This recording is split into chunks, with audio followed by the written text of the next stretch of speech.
शुरुआत होती है एक दूर गांव में बने एक घर से। उसके बाद हम एक आदमी को देखते हैं जिसका नाम लिस्मना होता है, जिसके घर में एक औरत आती है और सीधा बेसमेंट में जाती है। नीचे जाने के बाद वो औरत एक रिचुअल करती है और नमक का एक घेरा बनाती है, जिसके बीच में वो एक बकरे का कटा हुआ सर रखती है और लिस्मना से पूछती है कि क्या तुम वो लाए हो जो मैंने मंगवाया था। लिस्मना उसे बाल का एक गुच्छा देता है और वो औरत गुच्छे को खा लेती है और वो अपने बाल का गुच्छा निकालती है और वो गुच्छा लिस्मना को खिलाती है और उसके दिए हुए पैसे को जला देती है और लिस्मना के हाथ काट देती है। फिर वो औरत ऊपर उठ जाती है और उसके हाथ में बकरे का कटा हुआ सर होता है। ये सब देखने के बाद लिस्मना कहता है कि अब उसका गुलाम है और बेसमेंट में पैसे उड़ाने लगता है। वो औरत लिस्मना से कहती है कि याद रखना, उसने तुम्हारी कसम को स्वीकार किया है। तब लिस्मना पैसे का बैग उठाकर घर चला जाता है। फिर हमें पेपर की कटिंग से पता चलता है कि लिस्मना रिच हो गया है। हमें यहाँ पर यह भी पता चलता है कि लिस्मना की पहली वाइफ मर गई है और उसने दूसरी शादी कर ली है। उसने एक फेमस एक्ट्रेस से शादी की थी जिसका नाम लक्ष्मी था। लेकिन कुछ साल बाद लिस्मना अचानक गरीब हो गया था। लिस्मना को हॉस्पिटल में दिखाया जाता है और उसका ऑर्गन भी अच्छे से काम नहीं करता था और उसको देखने एल्फी आती है। एल्फी लिस्मना और उसकी पहली वाइफ की बेटी होती है। यहाँ पर हमें पता चलता है कि एल्फी अपने और उसके करंट फैमिली से नफरत करती थी, लेकिन वो अभी अपने पिता से नफरत नहीं करती थी क्योंकि हेट करने के लिए कुछ बचा ही नहीं था। वो कहती है कि जिस हालत में लिस्मना अभी है उस हालत में कोई क्या नफरत करेगा, वो पिता जो मर रहा है। तभी लाइट चली जाती है और एल्फी को एक औरत डराती है। वो धीरे धीरे करके उसके पास आती है। एल्फी देखती है कि उसने अपने पिता का नहीं बल्कि उस औरत का हाथ पकड़ा हुआ है। जब लाइट आती है तब कुछ नहीं होता। तब लिस्मना एल्फी पर हमला कर देता है। तब उसको सौतेले भाई बहन भी आ जाते हैं और लिस्मना रूबेन की गर्लफ्रेंड पर खून की उल्टी कर देता है। इस हादसे के बाद लक्ष्मी वहाँ आती है और एल्फी को कहती है कि वो स्ट्रांग रहे। एक रात एल्फी सपना देखती है, वही सपना जब उसकी मॉम मर गई थी। तब उसकी नींद खुल जाती है और तब उसको फ़ोटो के पीछे से एक चाबी मिलती है। अब हमें एल्फी के बचपन का घर दिखाया जाता है और एल्फी वहाँ जाती है। वहाँ पर एल्फी को अपनी माँ की याद आती है। फिर हमें एक लॉक किया हुआ कमरा दिखाया जाता है। वो उस दरवाजे के पास जाकर देखती है कि वहाँ पर कुछ सिम्बल्स बने लटक रहे हैं। तभी वहाँ पर लिस्मना की करंट फैमिली आती है कि वो देखकर उस घर को बेच सके। फिर हमें पता चलता है कि ये घर एल्फी के नाम पर है। फिर हम देखते हैं कि लक्ष्मी और एल्फी के बीच में बहस हो जाती है। एल्फी कहती है कि उसने शादी पैसों के लिए की है। ये सुनने के बाद लक्ष्मी एल्फी को तमाचा मार देती है और एल्फी वहाँ से चली जाती है। लक्ष्मी अपने बच्चे को घर में पेपर ढूंढने के लिए कहती है। फिर एल्फी और रूबेन के बीच में दोस्ती हो जाती है। फिर एल्फी को ऊपर के रूम की चाबी मिल जाती है और रूम में बहुत सारे ब्लैक मैजिक का सामान होता है और एल्फी की भी एक पिक नज़र आती है। ठीक उसी समय रूबेन भी उस रूम को खोल दिया था जहाँ से उसे एक हवा निकलते हुए दिखती है। उसी रात लिस्मना के मुंह से बाल निकलता है और उसकी फेस पर चारों तरफ फैल जाता है और उसकी मौत हो जाती है। उधर लक्ष्मी रूबेन के नीचे जाकर देखने को बोलती है, लेकिन एल्फी मना कर देती है और घर को छोड़ने के लिए बोलती है, लेकिन लक्ष्मी नहीं मानती। तभी लक्ष्मी की छोटी बेटी को कुछ दिखता है कि उसकी माँ का पैर कोई पकड़ा हुआ है और तभी लक्ष्मी को इविल बेसमेंट में खींच ले जाता है। माया लक्ष्मी की बेटी होती है। वो अपनी माँ को लेकर बहुत परेशान हो जाती है और नीचे जाकर देखना चाहती थी। तभी लक्ष्मी पोजेस हालत में उस पर हमला कर देती है और एल्फी माया को बचाने के लिए लक्ष्मी को सर पर हिट कर देती है। यहाँ पर लक्ष्मी मर जाती है, लेकिन इविल अभी भी उसके अंदर था और वो बोलता है कि भागने की कीमत दूसरे की आत्मा से चुकानी होगी और ये कहकर जंगल की तरफ जाती है। लारा को ब्लैक मैजिक का डॉल मिल जाता है और एल्फी उसे फेंक देने के लिए बोलती है।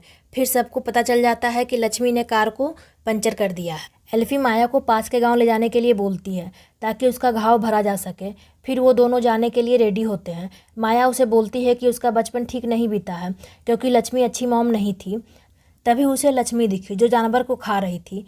एल्फी माया को चुप रहने के लिए बोलती है और वो छुप जाती है। एल्फी के बैग में माया को एक बुक मिलती है जिसमें लिस्मना के सारे न्यूज़पेपर के कटिंग होते हैं और माया को लगता है कि एल्फी उन सबको फंसाना चाहती है। माया एल्फी पर चिल्लाकर भाग जाती है।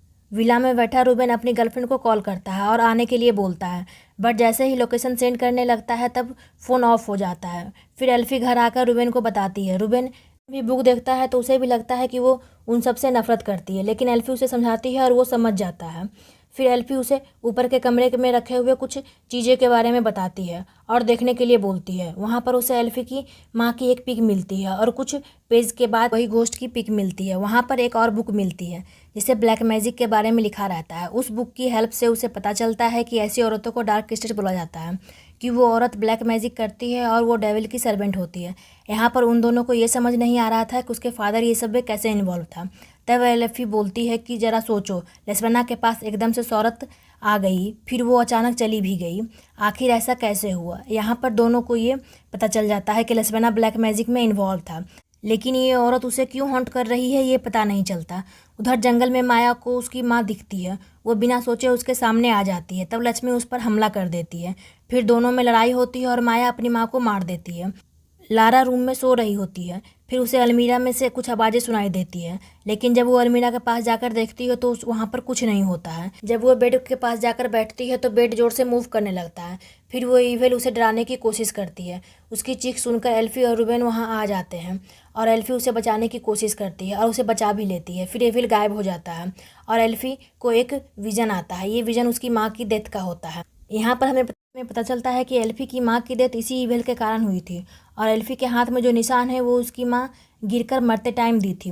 रूबेन की गर्लफ्रेंड लिली की कार जंगल में फंस जाती है। उसी समय उसे माया मिलती है। माया कार के अंदर जाना चाहती थी, लेकिन लिली उसके हाथ में हथौड़ी देख लेती है, इसलिए नहीं आने देती है। फिर लिली फ़ोन देखती है जो टूटी हुई होती है। माया कार का शीशा तोड़कर लिली को मार देती है। फिर माया वापस विला में आ जाती है। वो बिना कुछ बोले चली जाती है। फिर उसे कुछ आवाज़ें आती हैं जिसे सुनकर वो बेसमेंट में चली जाती है। वो पोजेस हो गई थी। माया उस रूम में बने एक सिंबल पर खड़े हो जाती है। उसके बीच में ब्लैक मैजिक डॉल्स थे।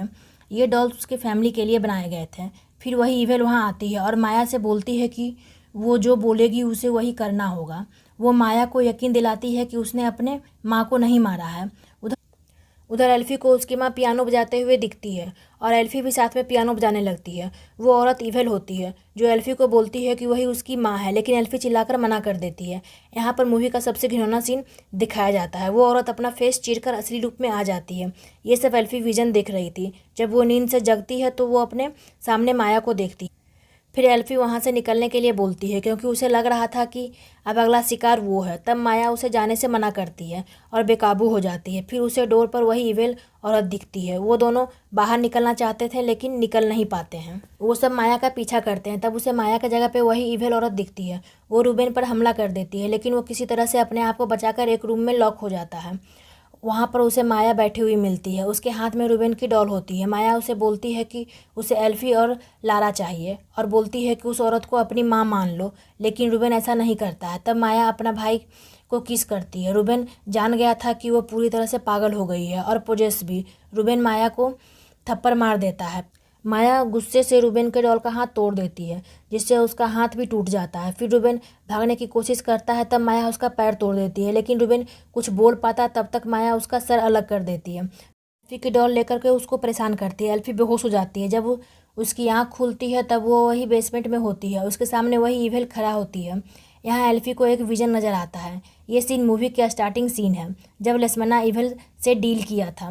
बाद में लेस्मना एक बाल का गुच्छा देता है। वो बाल को सूंघकर ये बोलती है कि ये बाल एल्फी की नहीं है। मतलब वो इवेल लेस्मना के दौलत के बदले उसकी बेटी एल्फी की जान मांगती है, लेकिन लेस्मना मना कर देता है। वो इवेल औरत कुछ कर पाती तब तक लेस्मना उसे मार देता है। मरते मरते वो औरत लेस्मना का बाल खा जाती है और बोलती है कि मैं तुम्हारा मरने के बाद भी पीछा नहीं छोड़ूंगी। लेस्मना औरत की लाश को उसी बेसमेंट में गाड़ दी। लेस्मना के डील के अनुसार उसे अपनी बेटी की जान देनी थी, लेकिन उसकी बेटी उसके साथ नहीं रहती थी, तो वो डील को पूरा कैसे करता है? इसलिए लेस्मना उसे मार डालता है। इसलिए अब वो इवेल औरत उस डील को पूरा माया के ज़रिए कर रही थी। अब माया एल्फी को परेशान करती है, उसे बहुत पेन देती है उस डॉल के ज़रिए। फिर एल्फी माया के डॉल को देखती है उसके गले में। वो डॉल को लेकर आग में फेंक देती है, जिससे डॉल जल जाती है और माया भी। एल्फी लारा को लेकर उस घर से निकलने की कोशिश करती है, लेकिन निकल नहीं पाती है। फिर एल्फी उस औरत की डेड बॉडी को निकालती है और बाल निकालने लगती है, लेकिन उसको बाल नहीं मिलता है। फिर एल्फी उसका पेट चीरकर बाल निकालती है और उसे बाल को जला देती है। उसके बाद उस औरत का श्राप टूट जाता है। एल्फी के हाथ पर घाव भी नहीं रहता है। देखने पे सब कुछ नॉर्मल लग रहा था, लेकिन फिर वो इवेल आकर एल्फी को अपने कब्र में खींच लेती है। एल्फी बालों से बंधी होती है। वो उस कब्र से निकलना चाहती थी, लेकिन निकल नहीं पाती है। फिर एल्फी अपनी माँ की हाथ को देखती है जो उसे ऊपर बुला रही होती है, लेकिन जब एल्फी ऊपर आती है तो वो देखती है कि उसकी माँ नहीं बल्कि लारा होती है। इसके बाद वो दोनों उस विला से बाहर निकल जाते हैं और मूवी यहीं पर ख़त्म हो जाती है। अगर मेरा वीडियो आपको अच्छा लगा तो वीडियो को लाइक कर दीजिए और चैनल को प्लीज़ सब्सक्राइब कर दीजिए।